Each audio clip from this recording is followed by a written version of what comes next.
all people who come here tonight. But in particular, I'd like to recognize the judiciary people who came here.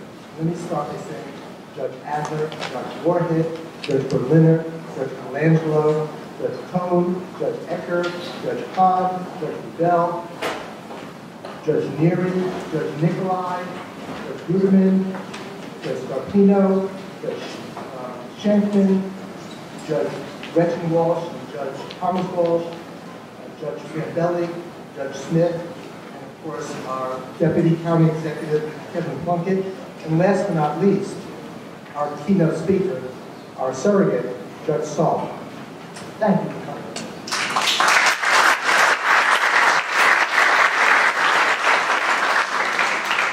So it's my pleasure, I know you all know our surrogate, but it's my pleasure to have the opportunity to introduce him. As you know, Judge Sall is very well versed in practice of law. Prior to becoming our surrogate, Judge Sall had a lengthy career specializing in trust and estate administration, real estate law, litigation, and transactional matters. In fact, Judge Sall was the managing member of Sall, Guy, Schwartz, and Geller, and a partner at Geller and Rodman. Additionally, since 2002, Judge Sall also served as general counsel to the Westchester County Public Administrator, and Judge Sall was named a member of the Board of Directors of the New York State Thruway Authority, a committee member of the Mass Transit Task Force examining transit options for a new bridge to replace the Tappan Zee Bridge. And in 2012, he was named chairman of the selection committee that reviewed the bids and selected the contractor for the new Tappan Zee Hudson River Crossing project. Judge Sall grew up right here in Westchester, Mount Vernon. Without further ado, let me introduce our surrogate, Judge Sall. I'm very honored to be here tonight as the keynote speaker for the above bar award. Special thanks to Dean Yaski of his law school, Gary Corlitz of Citrin Cooperman, and Hugh Dabello from the Westchester County Business Journal for inviting me here this evening. I also want to acknowledge my friend and Deputy County Executive Kevin Plunkett, as well as my friend and former surrogate judge Tony Scarpino for being here, and all my fellow colleagues on the judiciary for attending this ceremony. Most importantly, though, congratulations to the honorees tonight: Dolores Gebhardt, Barbara Finkelstein, Rimsky, James Hyer, Nichols, and Erica Danielsen being recipients of the Above the Bar Award.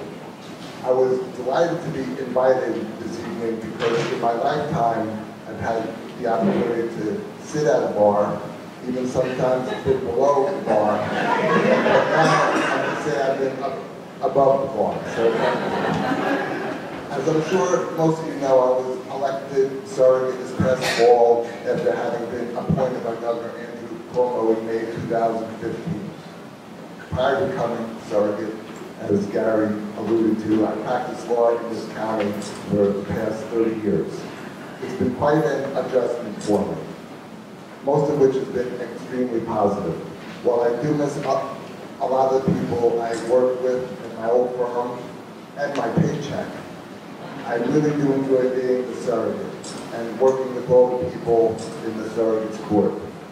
And for the first time ever in my life, people are dying to see me. They told me in surrogate judge school that would be a real winning line, but I have to evaluate that one. On a more serious note, I'd like to start by saying that I hope to bring to the surrogate's court some new ideas and policies, some of which I've already implemented. I would also like to give you a brief overview of our surrogate's court here in Westchester County. The surrogate's court is a court of its own, and we have our own chief clerk, who's Sandy Del Val, and she's actually newer than I am. She started 2 weeks after I did last year. We collect our own filing fees, and we have about 20 clerks that service the court and are very talented. We also have our own talented law department, which consists of 5 attorneys, which is headed by Jody Keltz. But actually, my favorite court attorney is here with me tonight, Amy Thompson, and thank you for coming here. And one other fact about our court, and most people don't realize this, but our court has more volume, more filings than Bronx County or Brooklyn County, and we're actually one of the largest surrogates courts in the state. Although some of you do not appear in the surrogates court, many of you do. But for the people who don't appear there regularly, let me give you a quick 101 on it. The surrogates court handles probates, administrations, guardianships, and trust matters, and very few adoptions.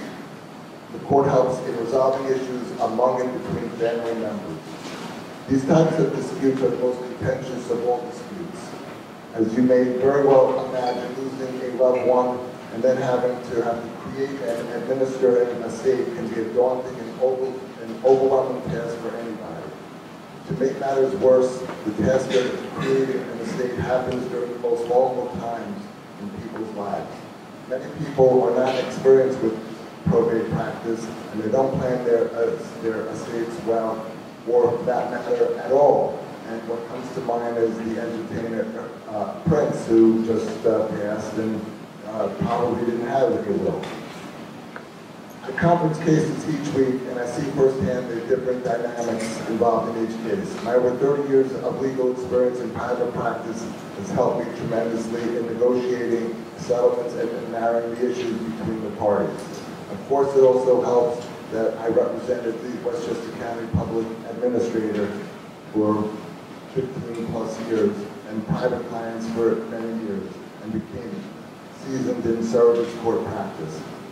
My legal experience prepared me for the bench, and having experienced both sides, I can objectively and fairly assess the cases before me readily and effectively.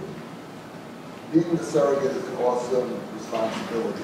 A significant part of my job is to protect widows and orphans, as well as to make sure that overreaching family members, friends, and caregivers whose fraud or undue influence do not take advantage of someone during their lifetime by altering their estate plan, thereby depriving the surviving spouse or children, or even a friend, from their rightful inheritance.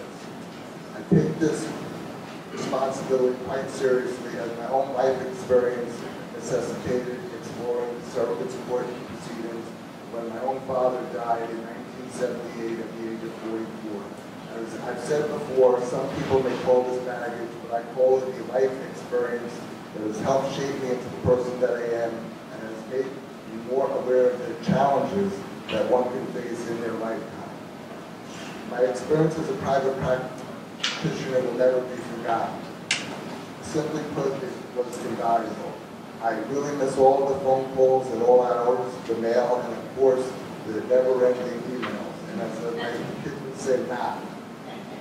As a judge, I will never forget how difficult and challenging it is at times to be an attorney, such as having to be in two places at once, dealing with an unreasonable client, trying to get paid, or appearing before an unreasonable judge. I tip my hat to all the honorees here this evening for their outstanding accomplishments and hard work. Congratulations on receiving your Above the Bar award, and thank you for inviting me to share this evening with you. I'm here to present the award for the most promising case law student to Erica Danielsen. Erica, would you just come up here? There you go.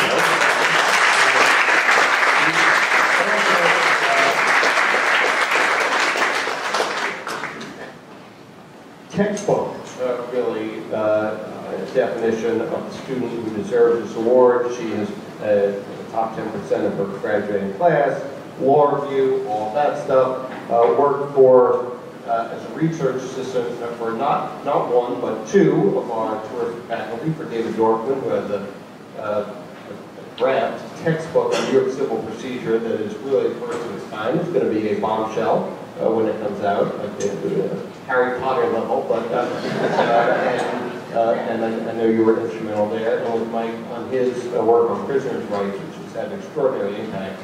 Truly not a week goes by that there is not a policy announcement on prisoner rights reform that is, you know, whether they know it or not, informed by the work that Mike has done over the years. And Erica, you are now part of that great work. So it is my great pleasure and honor to present to you the most promising law student.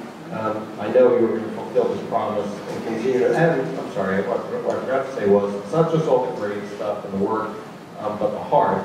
Erica has done all this as a single mom here in Westchester. She and her son live, not just Erica's not just gone to school, but making her home right here in Westchester is going on now. Also work for Westchester Legal Aid. So really, you earned this.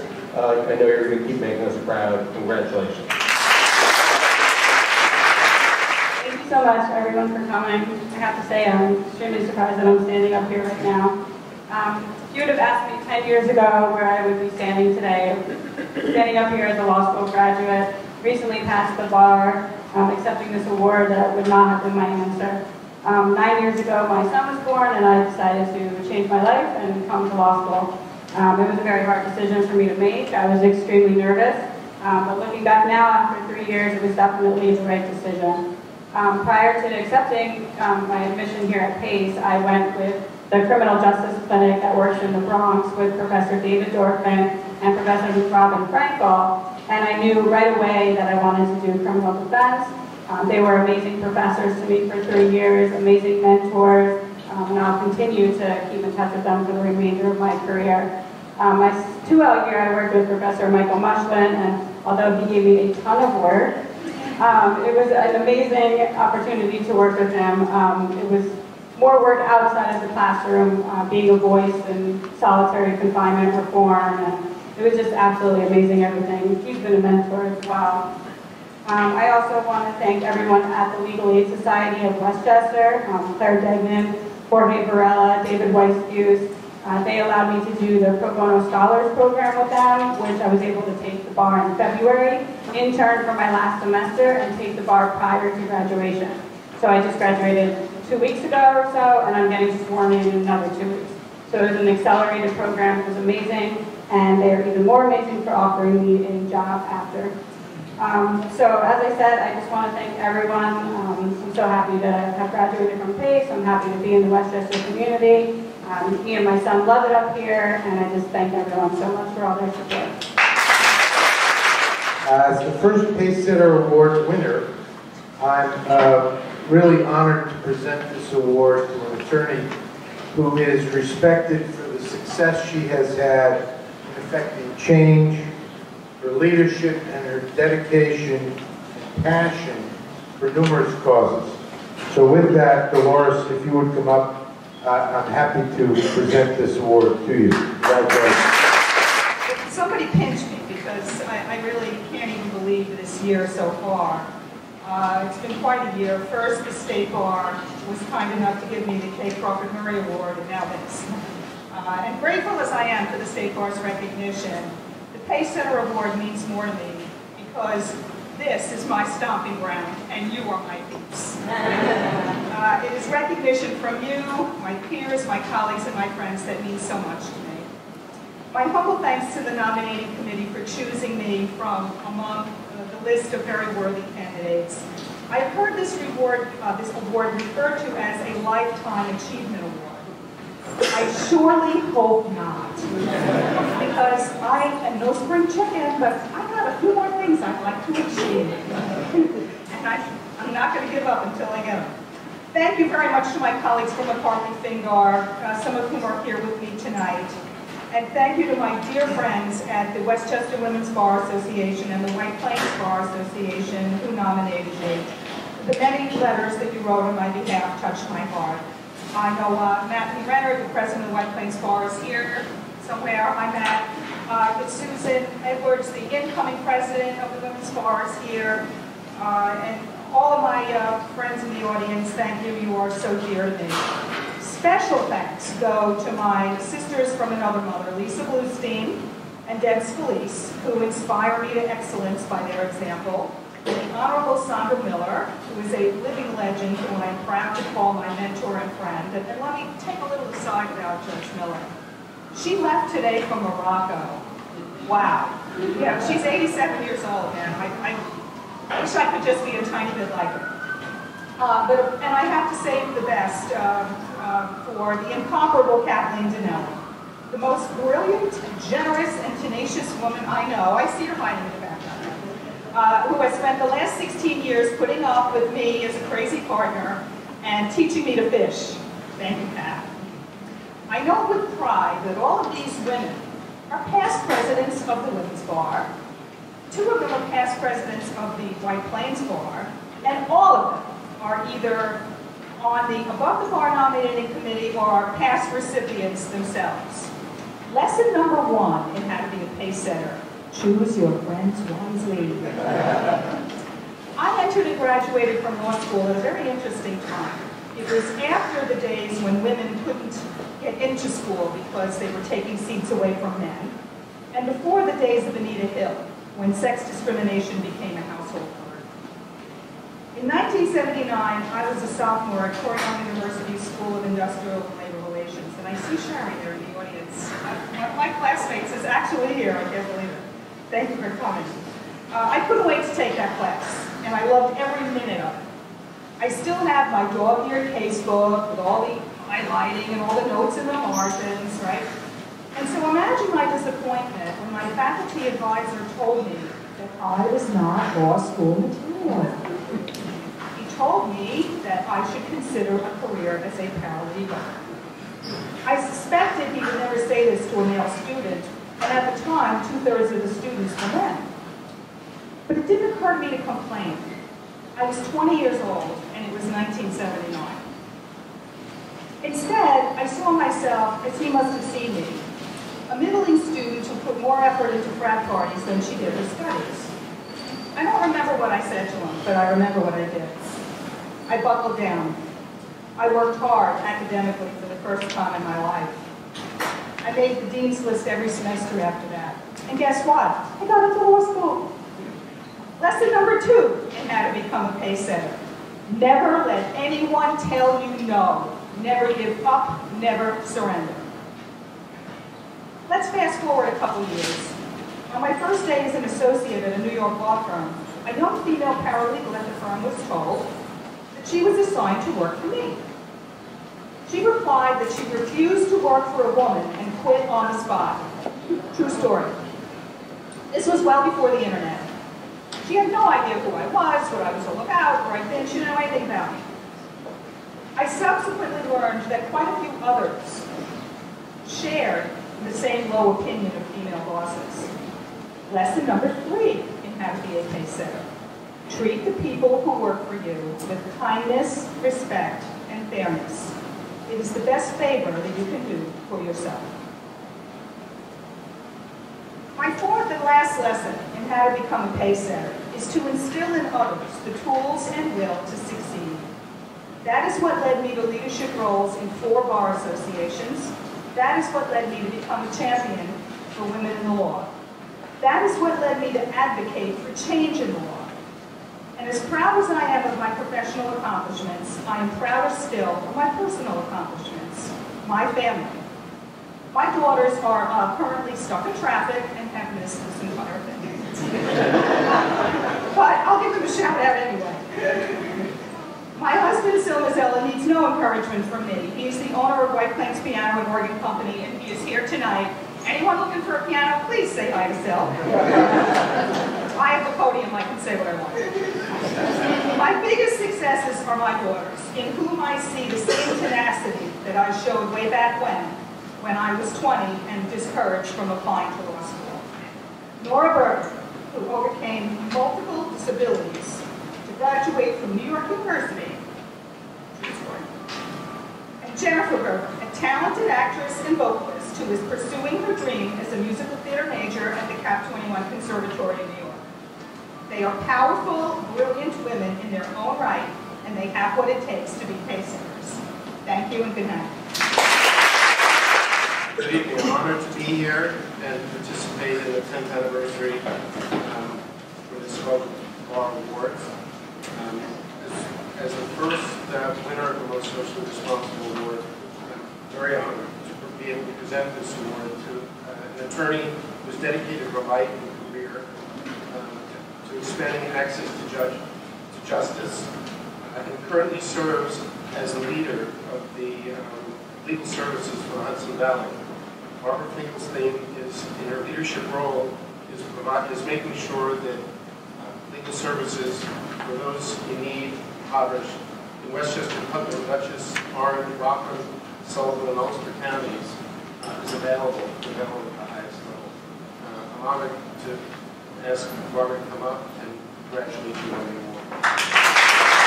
I want to thank Bill Null for his very generous introduction and thank the Nomination and Selection Committee and all the sponsors for selecting me tonight and for giving me this most wonderful award.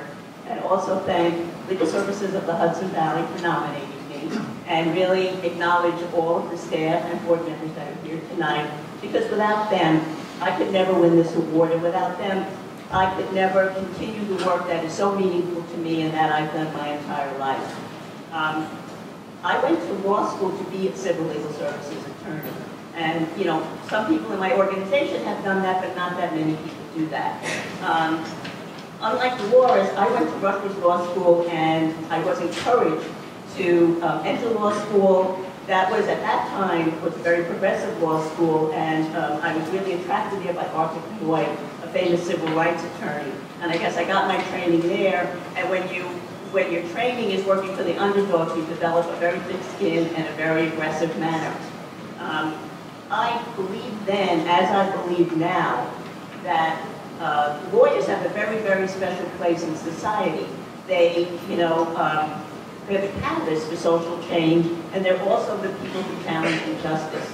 And so after law school, I went to work at Queens Legal Services, and I handled cases in every area of property law, housing, benefits, domestic violence, family law, consumer law, immigration, and I saw firsthand what a difference a lawyer could make for a low-income person facing a civil legal problem affecting the basic necessities of life. It is really life-changing. But I never expected to be the CEO of such a wonderful organization like Legal Services of the Hudson Valley, with 8 offices in 7 counties, helping almost 40,000 people a year. And this organization is really a trailblazing organization that sets the standard for high-quality legal services in all of the counties we serve and with our sister organizations in New York State.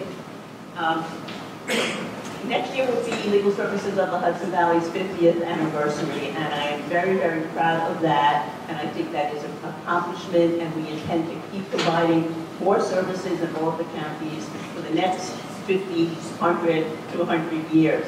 I think most of you have heard me say that over 20% of the population in Westchester County lives at or below 200% of poverty, which is $47,000 for a family of 4. Also, 1 in 4 children lives at or below that poverty level. And so what we know at Legal Services is that it takes one life event, one negative life event, to set someone down on that, spiral towards destitution. It can be loss of a job, a temporary loss of a job. It can be an illness in the family. And what we do, we make sure that we bring that person back up, and that's what lawyers can do. Really, it's not just helping the individual, but it's helping society. That's what we'll continue to do, and this award is extremely meaningful to me because it really is my life's work, and I wouldn't have it any other way. And I want to thank all of the attorneys here also that work with us, the pro bono attorneys, the organized bar. We could not do it without you, and we value your support greatly. Thank you very much. Good evening. It is a privilege and honor to be here this evening. And it is my privilege to introduce to you Neil Rimsky, this year's recipient of the award for the leading trust and estates attorney. Neil is co-chair of Cutting Fader's Trust and Estates Elder Law Group, which works with individuals and families to develop flexible, sophisticated, and comprehensive estate plans that reduce the impact of taxation on wealth and preserve family-owned businesses and assets for the next generation. Neil has a deep knowledge of elder law issues, working with clients to develop personalized plans to deal with aging and disability issues. He strives to ease the process by developing both estate and care plans in concert, working in conjunction with a variety of professionals, including accountants and geriatric care managers. He also regularly helps families with disabled children. Neil is admitted to the Council of Advanced Practitioners of the National Academy of Elder Law Attorneys and serves on the board of its New York chapter. He is a member of the boards of Westchester Jewish Community Services, the Mid-Hudson chapter of the Alzheimer's Association, the Hebrew Institute of White Plains, and UJA Federation of Westchester. He lives in White Plains with his wife of 34 years, Marilyn. Neil and Marilyn have 3 daughters. Without further ado, I welcome Neil to the podium. I want to thank all the sponsors here today. Westchester County Business Journal, Citrin, Cooperman, we have some dear friends there, Elisabeth, Haub, School of Law, the Bristol Assisted Living, Kensington Assisted Living, Westchester Bank, Westchester County Bar Association, and Westchester Women's Bar Association. Also, congratulations to my fellow award recipients, Dolores, Gebhardt, Barbara Finkelstein, James Hyer, Danielsen, and my partner, Nichols.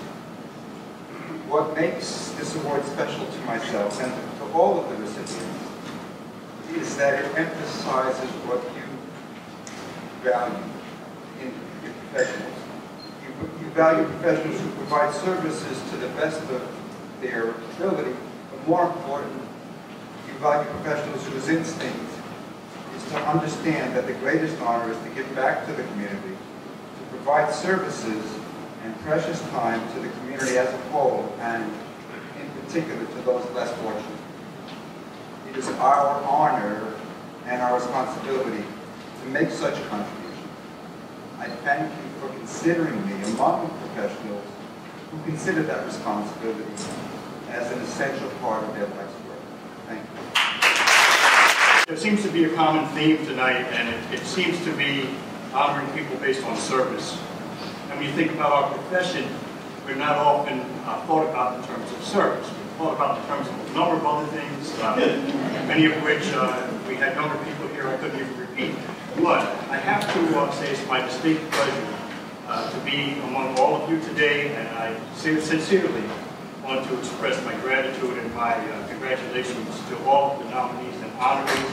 But I also am thrilled to be in a position to introduce one of our stars, somebody who's not yet 40 years old and who has achieved so much. And when you stop and look at what James Hyer has done, many people would have said to become a partner at a law at under 40 years old would be enough. That he's already accomplished so much. And to him, it's the beginning. And when you stop and look at all of the other things that he has done, that he has gone on, in addition to being a partner at National Barber, to dedicate his time on boards, to serve on the Westchester County Bar Association's Board of Directors, and then to take on an additional role to be a member of the House of Delegates for that County Bar Association, and to go up to Albany and throughout New York State multiple times, advocating on behalf of all of us and all members of the bar, and all people who rely on the members of the bar, is extraordinary. And in addition to that, to be a member of the Board of Directors of the Loft, and then to become a member of the Board of Directors of Westchester Residential Opportunities tells you all you need to know about him. And I have to say that those endeavors are what makes James such an extraordinary individual. And I have to also say that, in my estimation, he is not only just a great individual and a great attorney, but for all of us, he's a phenomenal ambassador. And when you think about what the legal profession is, many of us have said it earlier, it's about service. Now, it would be wonderful if we had CNN here tonight to look at the people we're honoring today.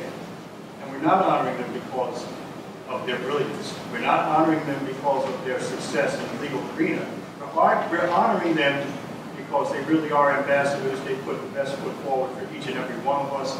And we should continue to remember the endeavors that they continue to work toward, and we should work to help them to strengthen our community, because it's through their efforts that we really do become the best and strongest community possible. And with that, I want to introduce you to James Hyer. I'd like to thank all of the sponsors tonight, Westchester Women's Bar, Westchester Bar Association, Pace Law School, and all of the other sponsors. It's amazing to be here tonight, and I look into the audience, and there's so many friends and clients and supporters, and members of the judiciary that I've appeared before. So thank you for coming here to support us tonight, not just me, but also all of the other wonderful people that have been honored. Receiving this recognition today at Pace Law School is just amazing for me, because this is where I started my legal career. I actually had my law school orientation in this room. So for me to come back and be honored in this way is just so special and important. I decided to go into law school after spending some time working for a local congressman, Benjamin Gilman. When I was graduating from college, I went to the congressman and I said, "Can you please give me a job, please?" And he said, "Sure, I'm going to hire you to do constituent services." And I didn't know what that meant. And I didn't ask. I was just so happy to get the job. And over the first couple of weeks working for the congressman, I realized that that was me being a problem solver. People would come in with pothole questions, immigration, Social Security. Really, our job was to fix problems. And I loved it. I really just had a passion for advocating for people, for sitting down with them, learning what their problems were, strategizing, trying to help them find a way to make their life better. And the congressman took notice, and he said, "You know, you're a good kid. I want you to come and stay and work with me forever, but you really need to go to law school." And that's how I ended up here. And I can say on a personal note, I was a good student in college, but when I came here, I was petrified because I was told, "Listen, you were smart in college, but in law school, everybody's smart. You need to really work hard." My father actually told me that. And, you know, I didn't even feel like I belonged here until I got my first day. And it really was just an amazing experience to go to school at Pace. And I grew up in Rockland County, so I crossed the bridge every day. So Brandon, Judge Sall, thank you for the new bridge. Because I know you're not well, that was for years. But there's some people that I want to thank here tonight. I have a lot of clients that are here.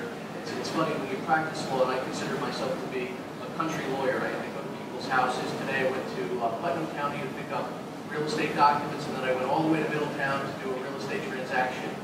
And I love doing it. I read a quote somewhere that 75% of people don't like what they do. Could you imagine that? I mean, I love what I do. I couldn't imagine doing anything else than being a lawyer, waking up every day, going to work, and having the privilege to serve others and to serve the community. I just want to say thank you to a number of people. First, I'd like to say thank you to a number of people that have brought me into the fold with the bar associations. Mayo mentioned that I'm active with the Westchester County Bar and the New York State Bar Association. And when people ask me why, they say, "Well, is it good because you get to know people? Does it help you with your cases?" And yeah, sometimes it does.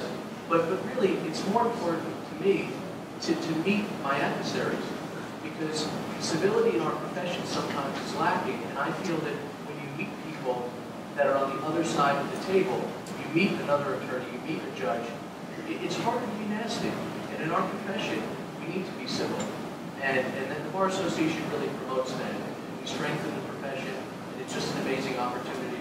And the New York State Bar, it has given me the opportunity to go to Cooperstown, to go to the Baseball Hall of Fame, but also really to talk about all the things in our profession which are important to not only the attorneys, but also the judiciary, the staff in the court system, and to try to make our profession stronger and better for the community that we serve. And it's really a privilege and an honor to serve in those roles.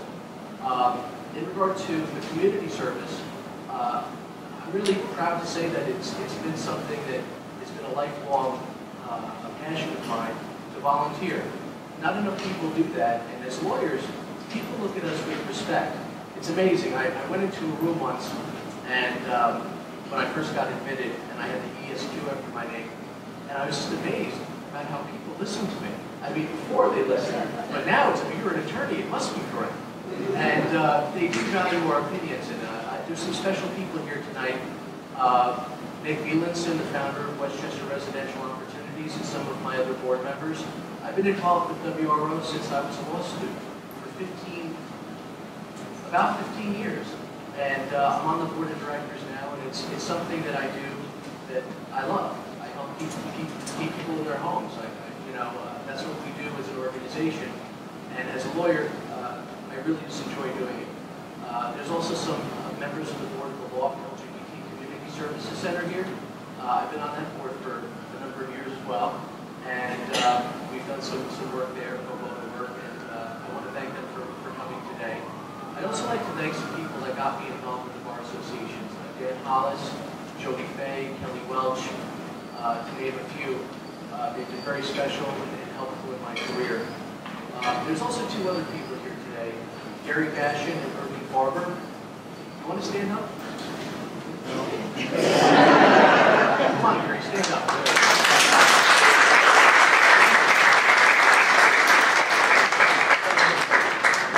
I was a solo practitioner for many years. I was of counsel to a number of firms. They would hire me to do their homework, right? I would draft motions, and I had my own caseload, and it was wonderful. But over the last 4 years working with Gary and Irv, they've been not only mentors, but they've been friends. And they've really helped me develop as attorneys and as an attorney. And I just can't thank you enough for what both of you have done for me to help me in my career and to make me a better lawyer. So thank you.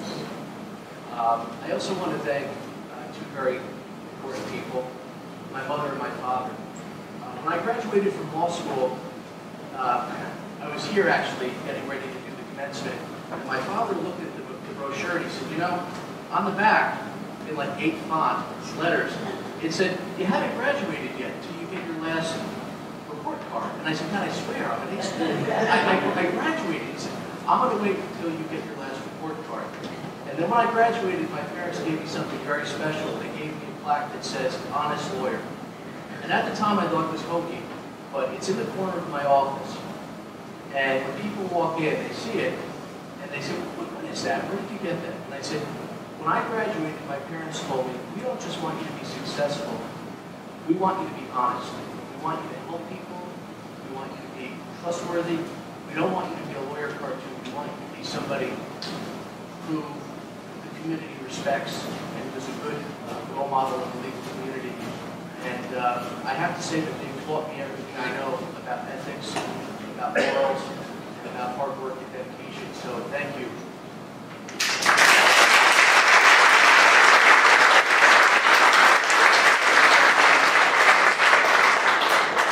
And there's one other person that I want to recognize today.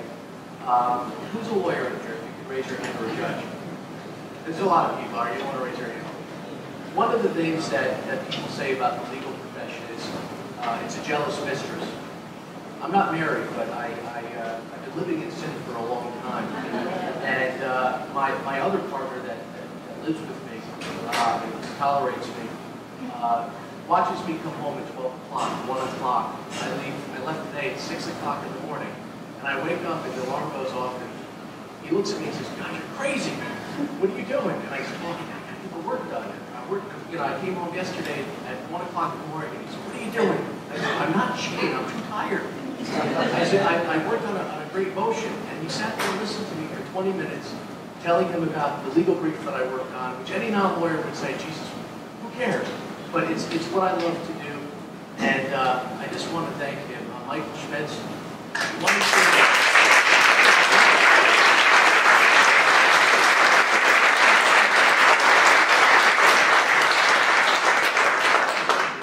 There's no doubt in my mind that everybody that received an award tonight has a support structure, and probably somebody special at home. Mine doesn't sell pianos, mine's a paralegal.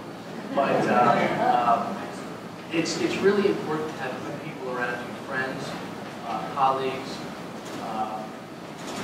parents, and I just want to thank, there's a lot of people in this room that have helped me over the years, and our keynote speaker, Brandon Sall, sorry, he won't tell you this, and you probably forgot, but one of the first cases that one of the big cases that you were ready to try was one of mine.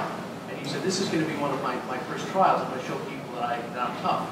And we had a case pending in his court for 3 years. 3 years. And it was scorched earth, it was nasty. In an hour and a half, Judge Sall settled the case. And I mean, that just says everything about Judge Walsh. Judge Sall, I'm sorry. I'm a little nervous up here. I shouldn't be, right, because I'm a litigator. But in any case, I just want to thank everybody in this room, because there's so many of you that I haven't named that have helped me throughout my career. Thank you so much. I am the immediate past president of the Westchester Bar Association, one of the proud sponsors of the volleyball. I'm also a past recipient of the volleyball. While I'm really proud of this role, I am truly honored to be here tonight to introduce my law firm at Penny & Fader, Eon. Eon and I practiced law together for our entire legal careers at Penny & Fader. If you review his bio, you will realize what I know. That Eon has built a very successful law practice in New York City. I know this is true because I have the privilege of working with Eon. His success is also verified on a regular basis when I meet someone who's had the opportunity to work with Eon in any capacity. They are always complimentary of his legal acumen and professionalism, even lawyers representing the other side of the transaction or matter. In addition to his professional accomplishments, Eon selflessly devotes time and energy to several local organizations. His bio lists many ways he contributes to the community. And while I was aware of his extensive volunteer service, I recently learned of yet another selfless act that is not included in his bio. Eon is from Guyana. Every Christmas, Eon organizes and coordinates a food drive with his mother and his wife Marthea, who is also from Guyana and an accomplished professional in her own right. They hand out bags of food in the village of Sall so that families can celebrate the holiday season without worrying about how to achieve food for their families. Through his highly successful real estate practice and his dedication to his community, Eon is not only a leading attorney, he exemplifies what it means to make the world a better and stronger place for everyone. Congratulations. Thank you very much. You know, one of the best things about this award, one of the best things is that I'm still in the 40s, so I'm very happy about that. Thanks to all the sponsors, thanks to the Business Journal, thanks to Pace University, Gary, thanks to Citrin, thanks to your firm. Thanks to all of you for being here on a beautiful day. Really appreciate it for coming out and supporting. I would also like to thank Joe McCoy and the United Bank, his whole team, for nominating me. I really appreciate it. Joe's a client, and he's turned into a really good friend, and for a client to nominate you, I think speaks volumes, so I was very touched by that. Thanks to the judges. I know it takes a lot of time for you guys to do the judging and looking through the selection process, and I'm sure it's tough for all the lawyers we have in Westchester County. I want to give two special thanks. The first is to my law firm, Cutting & Fader. Cutting & Fader hired me at the age of 24 right out of law school. I usually tell people it's my only real job, and I've been there for 13 years.